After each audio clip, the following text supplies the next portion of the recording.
再来看台北市台底的大楼塌落去，台北市建管处是表示讲，已经甲建筑师依照违反建筑师法移送停改。另外，针对台北市政府对基台建设提出两批的假口押，拢互台北地方法院驳回。市政府是表示会再来研究，看敢要提出控告。台北市台地侦查处立起的案件，三大技术工会鉴定的结果显示，工地并无对监测系统的警示做及时的反应。造成附近的大楼落去。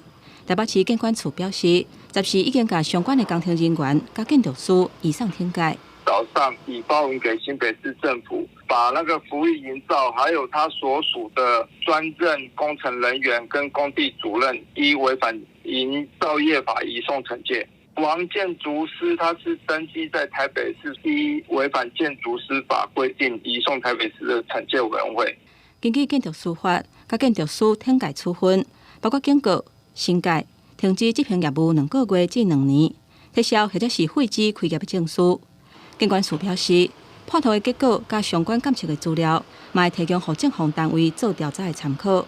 然后台北市府对基台提出的假口押，头一批是6000多万，还有第二批是2亿，拢去予台北地方法院裁定驳回。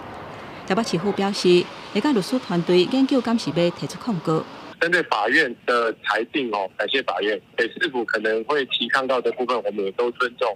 若受灾户的补偿甲安置，会由台北市督法局成立安置小组，法务局成立财损评估的小组，由各组来进行服务。